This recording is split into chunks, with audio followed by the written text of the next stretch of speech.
मैं स्मिता बिजलवान स्वागत करती हूँ आपका आईसीटी वर्चुअल क्लासरूम में। आशा करती हूँ आप सभी स्वस्थ होंगे और अच्छे से अपनी पढ़ाई कर रहे होंगे। बच्चों, आज हम पढ़ने जा रहे हैं क्लास 11 की केमिस्ट्री। और क्लास 11 केमिस्ट्री में हमारा चैप्टर चल रहा था classification of elements and periodicity in properties of elements. चलिए, तो जहाँ पर हमने एलिमेंट्स के क्लासिफिकेशन के बारे में पढ़ लिया था और जो भी यहाँ पर पीरियडिक ट्रेंड्स है लगभग हमने सारे ही कंप्लीट कर लिए थे। एक दो कुछ पॉइंट्स हमारे बच गए हैं चैप्टर में, उनको भी आज हम कंप्लीट कर लेंगे तो हमारा चैप्टर आज कंप्लीट हो जाएगा। चलिए बच्चों, तो चैप्टर को कंप्लीट करने से पहले और बचे हुए टॉपिक को कंप्लीट करने से पहले एक बार हम चैप्टर को स्टार्टिंग से रिवाइज कर लेंगे जो भी हमने अपने प्रीवियस लेक्चर में पढ़ लिया था। चलिए, तो जैसे कि आप यहाँ पर ये देख पा रहे हो टेबल है, थोड़ा डिटेल में देखते हैं। यहाँ पे ये है हमारी मॉडर्न पीरियोडिक टेबल जो हम अभी यूज करते हैं। ठीक है, ये हमारे अलग अलग एलिमेंट्स हैं। ये हमारे अलग अलग एलिमेंट्स हैं। अगर हम इसे ब्लॉक से डिवाइड किए करें तो ये हमारा है एस ब्लॉक, ये है हमारा एस ब्लॉक। और इसमें जो एलिमेंट्स है उन्हें कहा जाता है एस ब्लॉक एलिमेंट्स। ये पूरा है हमारा पी ब्लॉक, इसमें ये जो एलिमेंट्स है इन्हें कहा जाता है पी ब्लॉक एलिमेंट्स। ये पूरा है हमारा डी ब्लॉक। ठीक है, इसमें जो भी एलिमेंट्स है इन्हें कहा जाता है डी ब्लॉक एलिमेंट्स। और ये है हमारा एफ ब्लॉक, और इसमें जो एलिमेंट्स है इन्हें कहा जाता है एफ ब्लॉक एलिमेंट्स। तो इस चैप्टर में हम इन सभी एलिमेंट्स की प्रॉपर्टीज के बारे में पढ़ेंगे। पढ़ लिया है हमने। ठीक है, जो हमारे अलग अलग ब्लॉक्स है एस पी डी एफ, इन सब की क्या प्रॉपर्टीज होती है, क्या जनरल कॉन्फ़िगरेशन होती है। ठीक है, क्या यहाँ पर ऑर्डर होता है पीरियोडिक ट्रेंड का, उसके बारे में हमने यहाँ पर बात की थी। ठीक है, चलिए तो एक बार देख लेते हैं। सबसे पहले बच्चों हमने स्टार्ट किया था पीरियोडिक क्लासिफिकेशन ऑफ एलिमेंट से कि क्यों एलिमेंट को क्लासिफाई किया जाता है। तो एलिमेंट को क्लासिफाई करने का बहुत सारे रीजंस हैं।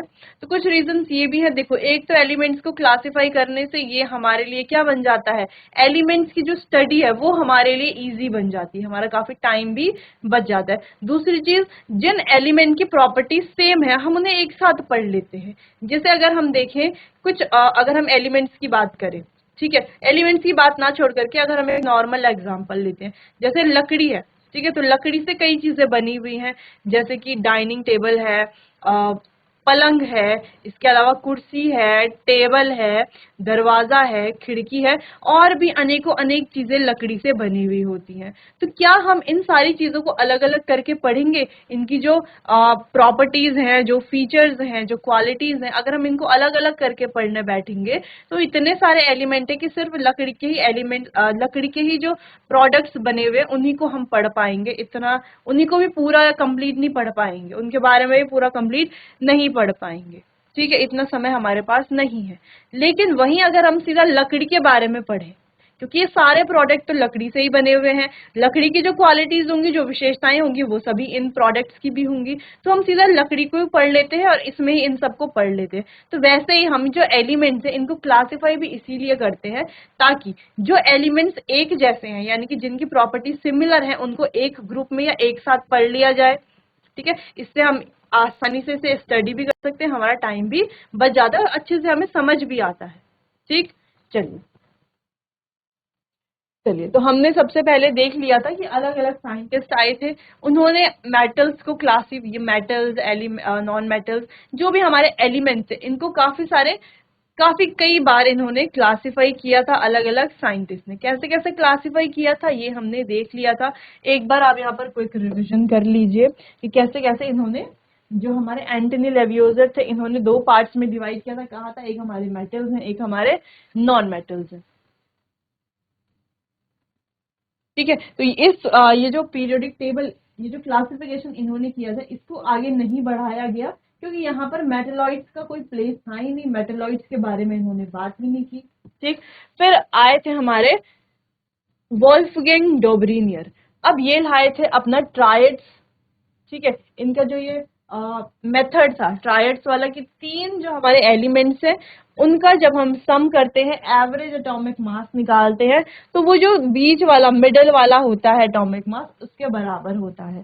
तो ये तो काफी हद तक जो है ये ट्रायड्स काम कर रहे थे, लेकिन बाद में जो है कई सारे एलिमेंट्स ऐसे आए जो करेक्टली मैच नहीं हो रहे थे, करेक्टली अरेंज नहीं हो पा रहे थे, उनके ट्रायड्स नहीं बन पा रहे थे, और वहां पर जो मिडिल वाला है उसके एटॉमिक नंबर सेम नहीं है, ये एटॉमिक मास सेम नहीं आ रहा था। अच्छा, सभी में एक चीज कॉमन है कि ये एटॉमिक मास के बारे में बात कर रहे थे, ठीक है। फिर आए थे न्यूलैंड, जिन्होंने दिया था अपना न्यूलैंड्स लॉ ऑफ ऑक्टेव, ठीक है। इन्होंने कहा था कि एवरी एट्थ मेटल जो है उसकी प्रॉपर्टी पहले वाले से रिजेंबल करती है, ठीक है। इस तरीके से इन्होंने सारे गामा पा धा नी सा इस तरीके से इन्होंने इसे समझाया था, ठीक। ये भी आगे कंटिन्यू नहीं हो पाया कई सारे डिसएडवांटेजेस की वजह से। फिर आया हम हमारे साइंटिस्ट मेंडलीव, जिन्होंने दी मेंडलीव्स पीरियोडिक टेबल। अब ये जो पीरियोडिक टेबल है, यहाँ पर जो डेफिनेशन है, physical and chemical properties of elements are periodic function of their atomic mass और एटॉमिक वेट। तो यहाँ पर भी एटॉमिक मास और एटॉमिक वेट के बारे में बात की गई। इस तरीके से इन्होंने कुछ जो पीरियोडिक टेबल है वो दी थी, जो कि मॉडर्न पीरियोडिक टेबल से थोड़ा बहुत मैच करती है। यहाँ पर कई सारे फीचर्स थे, इसके कई सारे मेरिट्स थे। और दूसरी चीज, इन्होंने कई सारे एम्प्टी स्पेसेस भी रखे थे कि कुछ एलिमेंट जो बाद में डिस्कवर होंगे उन्हें यहाँ पर रख दिया जाएगा। उन्होंने उनकी फिक्स पोजीशन भी बता दी थी, जो कि कई हद तक सही थी। कुछ एलिमेंट्स बाद में डिस्कवर भी हुए और उन्हें यहाँ पर ही रखा गया जहाँ पर उन्होंने ब्लैंक स्पेस छोड़ा था। लेकिन इसके बावजूद भी कई सारी चीजों को ये जो पीरियोडिक टेबल है वो एक्सप्लेन नहीं कर पाए, ठीक। तो एडवांटेजेस के साथ इसके काफी सारे डिमेरिट्स भी हो गए, जैसे हाइड्रोजन की पोजीशन को ये नहीं बता पाए, जो एलिमेंट केमिकली सिमिलर है वो क्यों अलग अलग रखे गए वो ये समझा नहीं पाए। तीसरी चीज, जो एलिमेंट्स जिनकी प्रॉपर्टीज बिल्कुल डिसिमिलर है, बिल्कुल डिफरेंट है, वो एक साथ क्यों रखे गए हैं ये भी ये समझा नहीं पाए। आइसोटोप्स की पोजीशन के बारे में इन्होंने कोई स्पेस नहीं था, कुछ बताया नहीं आइसोटोप्स के बारे में या उनकी पोजीशन के बारे में। तो इस वजह से इस पीरियोडिक टेबल को भी आगे कंटिन्यू नहीं किया गया, हालांकि काफी समय तक यही पीरियोडिक टेबल चलती गई। आयरन और प्लेटिनम की पोजीशन, लेंथेनॉइड और एक्टेनॉइड की पोजीशन, और जो ये एनॉमलस पेयर थे, अलग अलग एलिमेंट थे, इनके बारे में भी ये डिस्कस या सॉरी इनके बारे में भी ये डिस्क्राइब नहीं कर पाए। क्लियर। फिर आया हमारा मॉडर्न पीरियोडिक लॉ, ठीक है, जो हेनरी मोजले हैं उन्होंने दिया मॉडर्न पीरियोडिक लॉ और मॉडर्न पीरियोडिक टेबल, जहां पर इन्होंने बताया कि physical chemical properties of element are periodic function of their atomic number. किसका है पीरियोडिक फंक्शन? उनके एटॉमिक नंबर का, जिससे कि पीरियोडिक टेबल में एक बहुत बड़ा चेंज आया, क्योंकि अभी तक सब क्या कर रहे थे, अभी तक बच्चों सब पीरियोडिक टेबल के बारे में सॉरी एटॉमिक मास के बारे में बात कर रहे थे, इन्होंने बताया एटॉमिक नंबर के बारे में। फिर आई हमारी मॉडर्न पीरियोडिक टेबल, कुछ इस तरीके से, इसके काफी सारे फीचर्स थे, ठीक है। चलिए, तो यहाँ पर शॉर्ट पीरियड है, लॉन्ग पीरियड है। अब देखो यहाँ पर आप देख सकते हो इतने ये हमारे सारे इस तरीके से, ये सारे हमारे ग्रुप्स हैं, ऐसे में ये सारे हमारे पीरियड्स हैं, ये हमारे ग्रुप्स हैं, ठीक। क्लियर। अच्छा, ये जो लेंथेनॉइड एक्टेनॉइड्स है ये पोजीशन यहाँ पर, लेकिन यहाँ पर है ये पोजीशन, लेकिन पीरियोडिक टेबल अगर हम इस लेंथेनॉइड एक्टेनॉइड को यहाँ पर ही रखते तो पीरियोडिक टेबल का जो पूरा स्ट्रक्चर है वो पूरा क्या हो जाता, चेंज हो जाता है ना, पूरा गड़बड़ ये स्ट्रक्चर हो जाता, डिस्टर्ब ये स्ट्रक्चर हो जाता। इस वजह से इन्हें अलग से रखा गया, क्योंकि इनकी प्रॉपर्टीज भी सबकी क्या है, सिमिलर होती हैं, इसलिए इन्हें अलग नाम दिया गया एफ ब्लॉक। फिर ग्रुप्स पीरियड, इनकी क्या प्रॉपर्टीज होती है ये हमने पढ़ लिया है। फिर हमने देखा बच्चों ये जो हमारे एस ब्लॉक के एलिमेंट्स है, इन्हें यहाँ पर एल्कलाई मेटल्स और एल्कलाई अर्थ मेटल्स हैं। जो हमारे डी ब्लॉक के मेटल्स हैं ये सारे ही ट्रांजिशन मेटल्स हैं, इनसे कुछ ट्रांजिशन मेटल नहीं है, जैसे ZnCdHg ये नहीं है, क्योंकि बच्चों चलिए ये तो हम खैर हायर क्लास में डिस्कस करेंगे कि क्यों ये जो है ट्रांजिशन मेटल्स नहीं है, पर अगर हम देखें तो सिंपल इसको ट्रांजिशन मेटल्स ही इन मेटल्स को कहा जाता है। फिर आया हमारे पास पी ब्लॉक एलिमेंट, जहाँ पर हेलोजन्स है, नोबल गैसेस है, बोरोन फैमिली है, कार्बन फैमिली है, नाइट्रोजन फैमिली है, ऑक्सीजन फैमिली है, ठीक इस तरीके से। फिर हमारे एफ ब्लॉक एलिमेंट जहाँ पर लेंथेनॉइड्स है और एक्टिनॉइड्स है। क्लियर इतना। फिर हमने पीरियोडिक टेबल के कुछ एडवांटेजेस देखे, मॉडर्न पीरियोडिक टेबल में कुछ डिफेक्ट्स रह गए थे वो भी हमने देख लिए थे। तो ये है हमारी modern periodic table. S block elements क्या है, यहाँ पर ऑक्सीडेशन नंबर क्या क्या होते हैं, इनका जो है जनरल कॉन्फ़िगरेशन क्या है, इनके बारे में हमने बात कर ली थी। इनका जो आयनाइजेशन पोटेंशियल है ये लो होता है, क्यों होता है ये हमने देख लिया था। वैसे ही पी ब्लॉक का आयनाइजेशन पोटेंशियल हाई होता है, क्यों होता है ये हमने समझ लिया था। साथ ही इनका जो जनरल इलेक्ट्रॉनिक कॉन्फ़िगरेशन है वो है क्या, वो भी हमने देख लिया था। अब ये जो पी ब्लॉक है यहाँ पर ये काफी बड़ा ब्लॉक भी हम कह सकते हैं, काफी बड़ा ब्लॉक भी ये है, ठीक। फिर हमने डी ब्लॉक की बात कर ली थी, एफ ब्लॉक पढ़ लिया था। फिर आओ प्रिंसिपल हमने देख लिया था कि कैसे इलेक्ट्रॉन्स की फिलिंग की जाती है। ठीक है, किस में फिल किया जाता है, जिस शेल की एनर्जी सबसे कम होती है। ठीक है, एनर्जी ज्यादा जिसकी होती है उसमें इलेक्ट्रॉन फिल नहीं किया जाता। ठीक है, ठीक है, यानी कि जिस ऑर्बिटल्स की एनर्जी लो होती है पहले उन्हें फिल किया जाता है, फिर उन्हें फिल किया जाता है जिनकी एनर्जी हाई होती है। ठीक है, चलो अच्छा, इसका मेथड क्या है ये भी हमने देख लिया था, और कुछ मेमोनिक्स भी हमने याद किए थे जिससे कि हम जो है इलेक्ट्रॉन्स को आसानी से फिल कर सकते हैं। कैसे, सो जा पढ़ के सो जा, पढ़ के सो जा, दोबारा पढ़ के सो जा, दोबारा पढ़ के सो जा, फिर से दोबारा पढ़ के सो जा, फिर से दोबारा पढ़ के सो जा। इतने में लगभग हमारे सारे भी एलिमेंट्स के जो इलेक्ट्रॉनिक कॉन्फ़िगरेशन है वो कवर हो जाएगी। ठीक है, तो 1s 2s 3s 4s 5s 6s 7s 8s 2p 3p 4p 5p 6p 7p। D की बात करें तो 3d 4d 5d 6d। F की बात करें तो 4f 5f। तो सबसे पहले देखो 1s में भरा जाएगा, फिर 2s में, फिर 2p में, फिर 3s में, फिर 3p में, फिर 4s में, फिर 3d में, 4p में, फिर 5s में, फिर 4d में, फिर 5p में, ये 5 है, 5p में, फिर 6s में, फिर उसके बाद 4f में, फिर 5d 6p 7s, फिर 5f 6d 7p और 8s।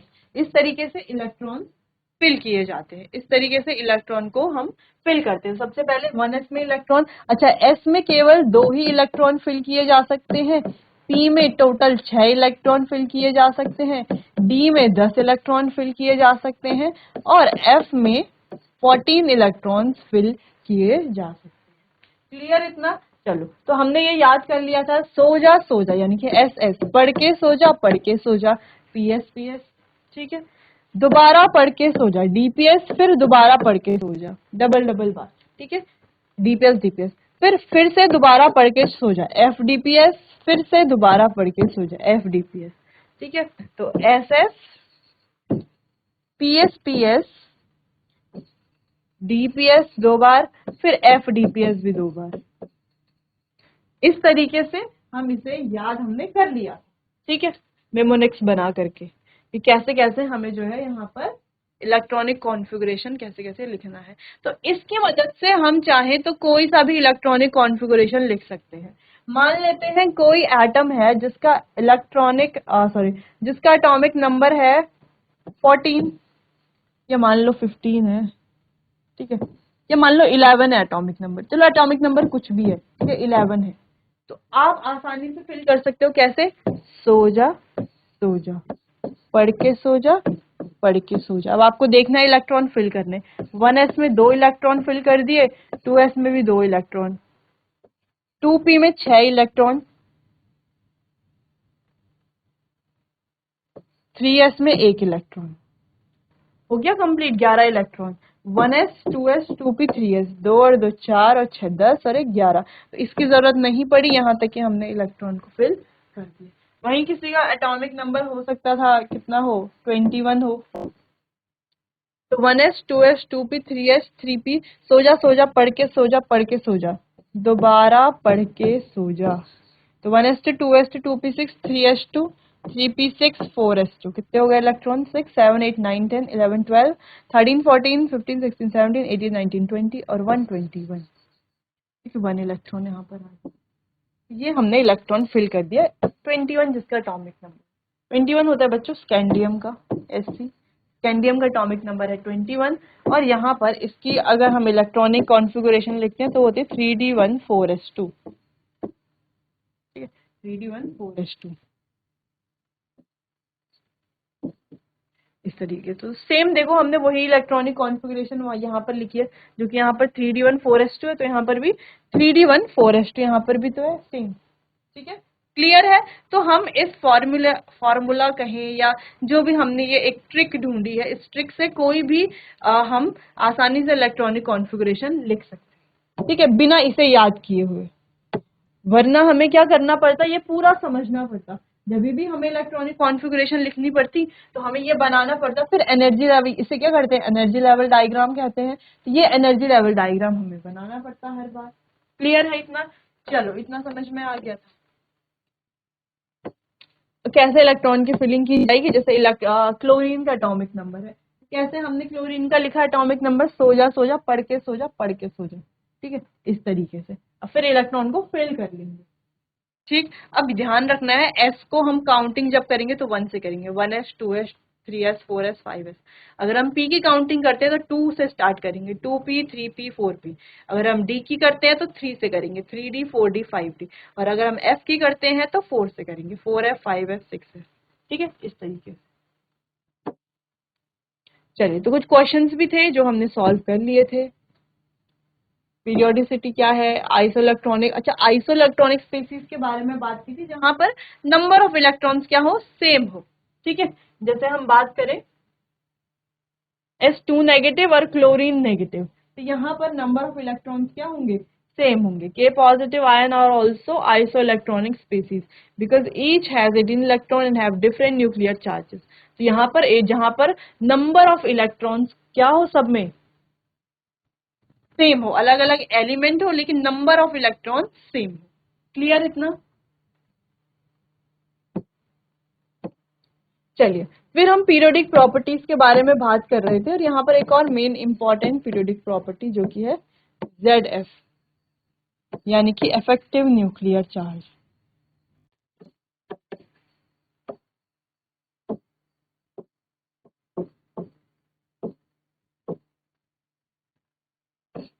ठीक है, तो ये सारी प्रॉपर्टीज हमने यहाँ पर डिस्कस की थी, कुछ डिस्कस कर ली थी, कुछ हमें अभी डिस्कस करनी है।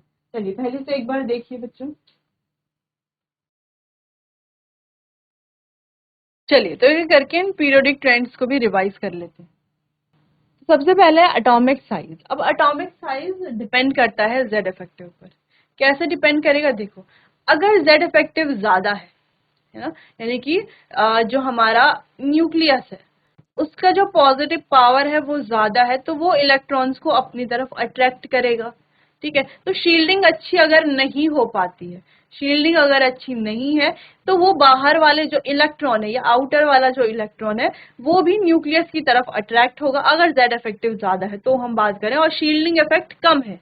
ठीक है, इलेक्ट्रॉन इलेक्ट्रॉन का जो रिपल्शन होता है, वहां पर जो शील्डिंग है वो अगर अच्छी नहीं है, तो क्या होता है इलेक्ट्रॉन न्यूक्लियस की तरफ अट्रैक्ट होंगे, जिस वजह से उनके साइज में कॉन्ट्रैक्शन आ जाएगा। तो जेड इफेक्टिव बढ़ेगा तो साइज क्या होने लगेगा, कम होने लगेगा। साइज का मतलब यहाँ पर रेडियस से है, तो जेड इफेक्टिव बढ़ेगा तो रेडियस कम होने लगेगी। लेकिन जैसे जेड इफेक्टिव कम होता जाएगा, जेड इफेक्टिव अगर कम होता जाएगा, यानी कि साइज में क्या होगी, वृद्धि होगी, साइज क्या होगा, इंक्रीज होगा।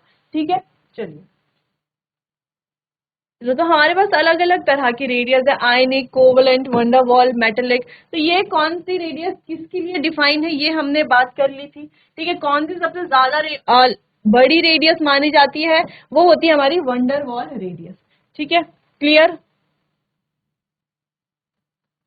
चलो, फिर हमने यहाँ पर बच्चों मेटेलिक रेडियस देखी थी, फिर आयनिक रेडियस देखी थी, इसमें कैटायनिक और एनायनिक रेडियस। जहां पर कुछ पॉइंट्स हमने डिस्कस किए थे कि cation is always less than that of a parent atom. जो कैटायन है वो अपने पेरेंट एटम से हमेशा छोटा होगा, जबकि एनायन जो है वो अपने पेरेंट एटम से हमेशा बड़ा होगा। ऐसा क्यों होता है, इसको एक बार देख लेते हैं। हमने कहा कि जो कैटायन है, मान लेते हैं सोडियम को ले लेते हैं और इसका कैटायन है सोडियम पॉजिटिव। एनायन ले लेते हैं क्लोरीन, मतलब क्लोरीन ले लेते हैं और इसका एनायन है क्लोरीन नेगेटिव। ठीक है, कैटायन पॉजिटिव चार्ज वाले, एनायन नेगेटिव चार्ज वाले। ठीक है, एन आयन यानी कि अ नेगेटिव आयन, इस तरीके से हम याद रख सकते हैं। तो देखो सोडियम में इलेक्ट्रॉन कितने होते हैं 11, प्रोटॉन कितने होते हैं 11, ठीक है।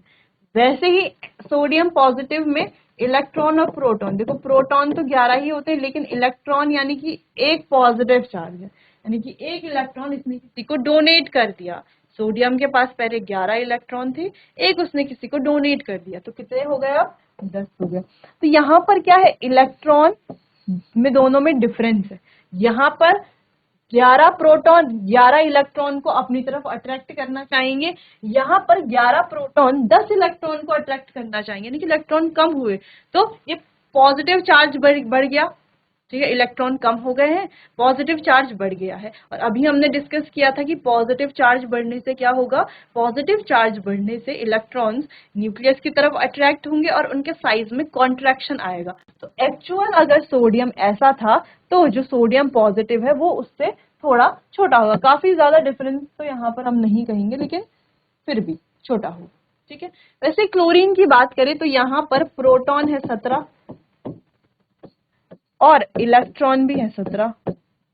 क्लोरीन नेगेटिव की बात करें तो प्रोटॉन तो यहाँ पर भी 17 है लेकिन इलेक्ट्रॉन यहाँ पर कितने हैं 18 है, एक नेगेटिव यानी कि एक इसने किसी से एक्सेप्ट कर लिया है इलेक्ट्रॉन। कितने इलेक्ट्रॉन हो गए 18। अब प्रोटॉन तो सेम है यानी कि पॉजिटिव चार्ज तो सेम है लेकिन नेगेटिव चार्ज देखो यहाँ पर ज्यादा है। ज्यादा नेगेटिव चार्ज होने से क्या होगा, इलेक्ट्रॉन के बीच का रिपल्शन बढ़ेगा, रिपल्शन बढ़ेगा तो वो दूर जाएंगे, है ना। रिपल्शन का मतलब क्या है कि टकरा करके जुड़ नहीं जाएंगे, रिपल्शन का मतलब है जैसे ही पास आएंगे तो दूर चले जाएंगे, ठीक है। पहले माना बात वो इतने दूर थे लेकिन अब हम उन्हें इतनी फोर्स से पास लाए कि वो और दूर हो जाते हैं, ठीक है। तो रिपल्शन होने की वजह से साइज में इंक्रीज होता है, साइज इंक्रीज होता है, ठीक है। अगर Cl का साइज इतना है तो Cl नेगेटिव का साइन इससे बड़ा होगा, यानी कि यहाँ पर साइज ये बड़ा होगा, यहाँ पर साइज ये बड़ा होगा। तो ये क्यों होता है, किस वजह से, अगर देख सकें, अगर हम कहें तो यहाँ पर Z इफेक्टिव का एक मेन रोल होता है, ठीक है। चलिए यहाँ पर कुछ एग्जांपल्स हमने देख लिए थे, फिर इफेक्टिव न्यूक्लियर चार्ज के बारे में बात कर ली थी कि इफेक्टिव न्यूक्लियर चार्ज है, ठीक है। एटॉमिक रेडियाई में क्या वेरिएशंस हैं, यानी कि जब हम डाउन द ग्रुप जाते हैं तो एटॉमिक साइज में क्या होता है, इंक्रीमेंट होता है, यानी कि जैसे देखें तो लिथियम से बड़ा सोडियम है, सोडियम से बड़ा पोटेशियम है, इस तरीके से ये चलता जाता है।